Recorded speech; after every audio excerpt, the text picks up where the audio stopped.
तो दोस्तों आ गई है एक बड़ी वैकेंसी।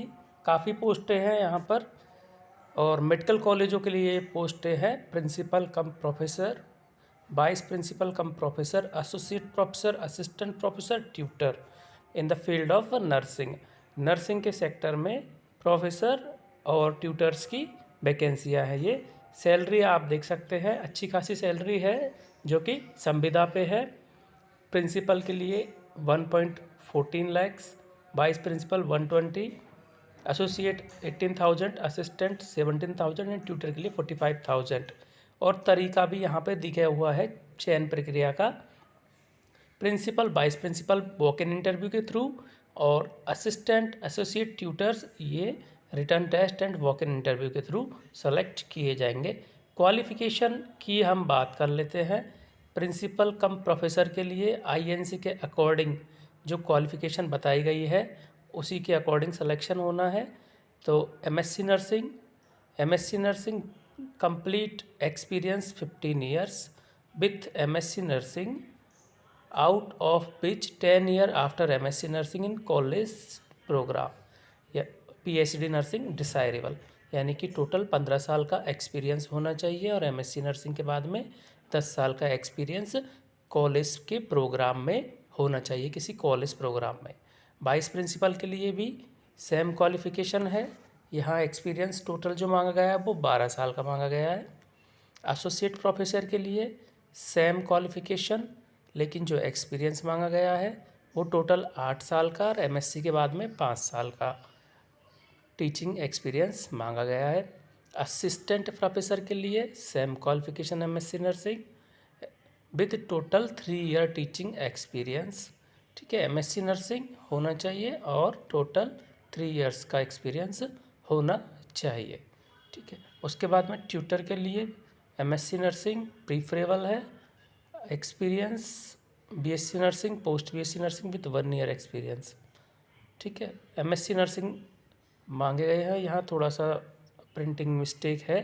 ठीक है, एक्सपीरियंस इन्होंने नहीं लिखा है, लेकिन एमएससी नर्सिंग को प्रीफर किया गया है। और BSc nursing, post BSc nursing 1 साल के एक्सपीरियंस के साथ में लिए जाते हैं। इस तरह से होता है यहाँ पे, तो थोड़ा सा प्रिंटिंग फॉल्ट है यहाँ पे। अब देखिए, सभी पोस्टों के लिए अधिकतम उम्र 68 साल, आवेदन शुल्क 2,000 रुपये ऑनलाइन जमा करना होगा। ठीक है, तो अब देखते हैं कि ये जो है पोस्ट वो कहाँ कहाँ और कैसे कैसे डिस्ट्रीब्यूटेड कर की हुई है। ठीक है, और क्या इनकी लास्ट डेट है। तो यहाँ देखिए आप कि ये जो पोस्ट है वो कैसे डिस्ट्रीब्यूट की हुई है। जी, ये उत्तर प्रदेश के मेडिकल कॉलेज जो नए खुले हैं उन कॉलेजों में ये प्रोग्राम चलाने के लिए है। ठीक है, इससे पहले भी करीब 3 से 4-5 महीने पहले भी वहाँ पे इसी तरह की डिफरेंट मेडिकल कॉलेजेस के लिए पोस्ट निकली थी, जिनका रिज़ल्ट भी अभी आउट कर दिया गया है, शॉर्ट लिस्टेड कैंडिडेटों का नाम वहाँ डाल दिए गए हैं। ठीक है, आप वेबसाइट पे, इनकी वेबसाइट पे जाके चेक कर सकते हैं जो दूसरी जगह के मेडिकल कॉलेज थे वहाँ के लिए। ठीक है, अब ये जो मेडिकल कॉलेज है जालौन, बदायूं, आजमगढ़, बांदा, अम्बेडकर नगर, ठीक है, इस तरह से ये 3 और लगभग 16 मेडिकल कॉलेजों में आप देखिए प्रिंसिपल के लिए 12 post, vice principal 12, associate 22, assistant 33 और ट्यूटर के 176। ठीक है, इस तरह से लगभग ये जो पोस्ट हो जाते हैं वो 250 प्लस पोस्ट हो जाती है। 250 और 300 के बीच के आसपास पोस्ट है, काफ़ी बड़ी संख्या में पोस्ट है और जल्दी ही इन पे पोस्टिंग दी जाएगी। और पोस्टिंग के लिए यहाँ पे 2 साल का एक पीरियड दिया जाएगा कि 2 साल के लिए यहाँ पे कम से मतलब 2 साल के लिए पोस्टिंग दी जाएगी। उसके बाद क्या है क्या नहीं उसका कोई भी क्लियर नहीं है।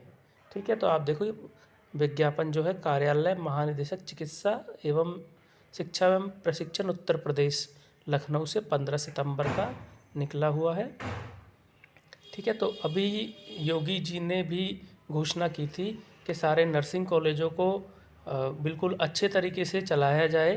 ठीक है, उनको पूर्ण रूप से संचालित कर दिया जाए मेडिकल कॉलेजों को, और हर ज़िले में एक एक मेडिकल कॉलेज की भी घोषणा की हुई है उन्होंने, ठीक है। तो उसी के संदर्भ में जहाँ पे ये खुल गए हैं, जिन जिलों में मेडिकल कॉलेज, नर्सिंग कॉलेज, उनके लिए ये पोस्ट आई हुई है, ठीक है। अब देखिए और आगे बढ़ते हैं। आवेदन शुल्क का हमने बात कर लिया था, ऑनलाइन जमा करना है हमें यहाँ 12 कॉलेजों के लिए, ठीक है। अब यदि कोई भी व्यक्ति किसी एक पोस्ट पे भरता है एक मेडिकल कॉलेज के लिए, तो उसे एक पोस्ट पे एक ही फॉर्म भरना है, जो कि सारे मेडिकल कॉलेजों के लिए वैलिड होगा, ठीक है। 12 नर्सिंग कॉलेजों के लिए एक ही फॉर्म वैलिड होगा।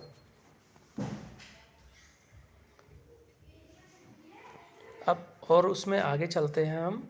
7 अक्टूबर इसकी लास्ट डेट है फॉर्म भरने की, ठीक है। 7 अक्टूबर लास्ट डेट है। उसके बाद में ऑनलाइन फॉर्म भरने के बाद में उसका प्रिंट निकालना है, प्रिंट निकाल के और उसको पंजीकृत डाक से भेजना भी है, ठीक है। तो जो स्पीड पोस्ट है वो भी 7 तारीख तक पहुंच जानी चाहिए। इसका मतलब 4 दिन का यहाँ गैप लेके चलना पड़ेगा, यानी कि 2 तारीख तक ये फॉर्म भर देना है। तब यदि हम इसको सेंड करते हैं तो वो लगभग 7 तारीख तक यहाँ पहुँचेगी। तो इस तरह से इसका डेट आप लास्ट डेट 2 तारीख मान के चलिए, ठीक है। अब देखिए ड्यूटी 8 घंटे की होगी और कार्य दिवस में एब्सेंट रहने पर उस दिन का वेतन काटा जाएगा, ठीक है। इसके अलावा यहाँ 14 दिन का और अवकाश, जिसमें कि मेडिकल और सीएल दोनों इंक्लूड होते हैं, और राजपत्रित अवकाश देय होंगे, ठीक है। साल में 14 दिन का जो सीएल और मेडिकल मिला के देय होंगे टोटल, और राजपत्रित अवकाश देय होंगे। इसके अलावा फीमेल्स को मैटरनिटी बेनिफिट वो मिलेगा, और यदि 1 सप्ताह से अधिक यदि कोई एब्सेंट रहता है तो फिर यहाँ संविदा समाप्ति की स्थिति भी उसको मानी जाएगी, ठीक है। अब यदि संविदा छोड़ने से पहले या फिर गवर्नमेंट हटाती है तो 1 महीने का मानदेय या तो हमें जमा कराना होगा यदि हम छोड़ते हैं तो, नहीं तो 1 महीने का मानदेय सरकार प्रोवाइड करती है, गवर्नमेंट प्रोवाइड करती है। संविदा कर्मियों की सेवाएं सीधी भर्ती के माध्यम से चयनित अभ्यर्थी के उपलब्ध होने पर लास्ट कम फर्स्ट गो के आधार पर तत्काल समाप्त हो जाएगी, यानी कि जो सबसे लास्ट में आया वो सबसे पहले चला जाएगा, ठीक है। संविदा कर्मी का कार्यकाल अधिकतम 2 वर्ष का होगा। संतोषजनक होने पर और आवश्यकता होने पर कार्य आचरण सब कुछ ठीक होने पर इनका कार्यकाल बढ़ाया जा सकता है, ठीक है। तो इसके बाद में और जो है वाइस प्रिंसिपल और प्रिंसिपल पोस्ट के लिए यहाँ वॉक इन इंटरव्यू है।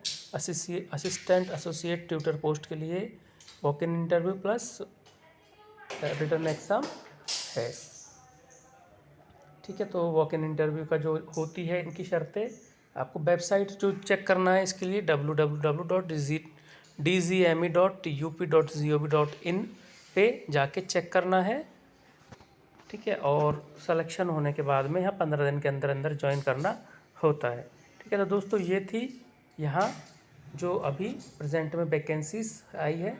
इसके अलावा भी जैसा कि हमने बताया यहाँ पहले भी वैकेंसी आई हुई है, आपने यदि उनमें फिल किया है तो वहाँ भी अपना रिज़ल्ट चेक कर सकते हैं। दोस्तों डिस्क्रिप्शन में टेलीग्राम चैनल का लिंक है, आप इसका PDF के लिए वहाँ से इसका PDF ले सकते हैं। Thank you friends.